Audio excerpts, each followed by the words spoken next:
Assalamualaikum warahmatullahi wabarakatuh. Saudara sekalian yang saya hormati, ada yang bertanya, Pak Ustadz, pengurus itu kan kedudukannya sangat penting, tapi kadang banyak pengurus tidak aktif. Lah bagaimana sekarang cara mengaktifkannya? Nah, saya bilang ada beberapa langkah yang harus dilakukan untuk mengaktifkan pengurus masjid itu. Yang pertama, sejak awal diminta dulu kesediaannya. Nah, Bapak mau nggak jadi pengurus masjid? Minta kesediaannya. Kalau nggak mau ya nggak apa-apa. Karena orang yang tidak mau itu harus diberi motivasi. Maka pengurus itu mau dan mampu.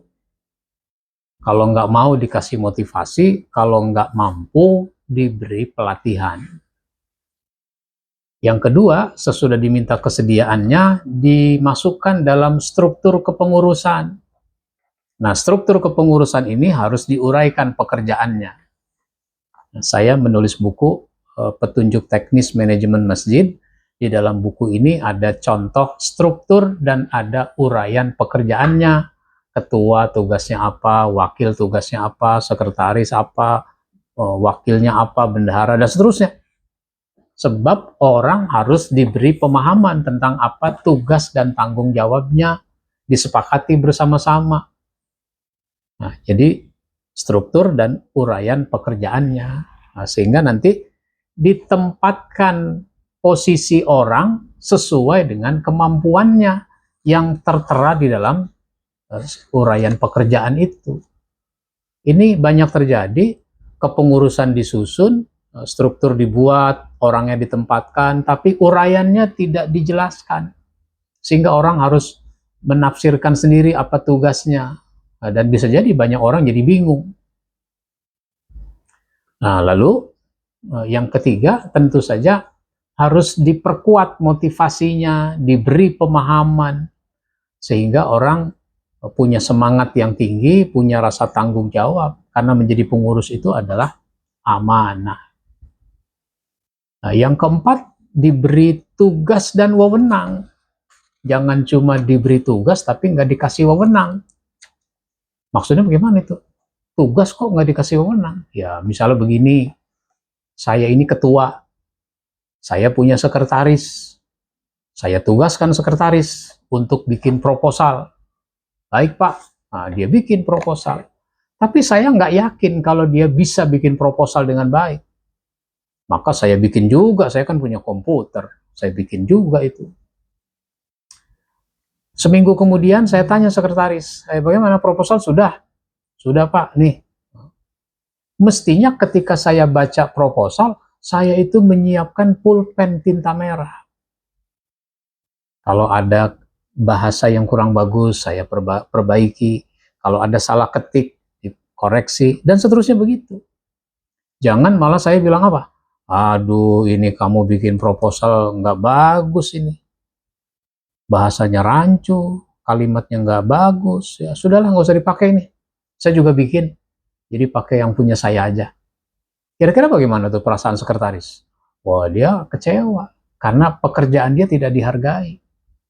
Kalau dia kurang bagus bikinannya, lalu saya perbaiki, kan dia dapat pengalaman baru. Nanti, saat saya tugaskan lagi, dia malah jadi nggak mau. Sekretaris, tolong bikin proposal. Ini kan ada kegiatan Ramadan. Bikin proposal. Udah, nggak usah saya Pak, Bapak aja yang bikin. Bapak kan bagus, saya apalah. Kok jadi ngambek? Ya, emang saya nggak bagus buat apa. Yang dulu juga saya bikin nggak dipakai. Nah, akhirnya jadi begitu. Mutung. Nah, ini yang membuat orang nanti jadi tidak aktif. Ada lagi misalnya seksi dakwah. Seksi peribadatan, seksi dakwah itu ditugaskan nyusun jadwal khotib atau cari penceramah. Ya, dia kerjakan dengan baik. Tapi saya juga nyari penceramah, saya juga cari khotib. Seksi peribadatan dakwah udah susun khotib. Oh sudah. Ini Nah, ini yang minggu ketiga Januari ini dicoret saja nih. Kenapa Pak dicoret? Karena saya juga cari. Ada ustadz yang saya cari. Ini buat minggu ketiga, Jumat ketiga bulan Januari ini dari saya. Bapak ini gimana sih? Kan Bapak yang nugasin saya, masa saya harus membatalkan?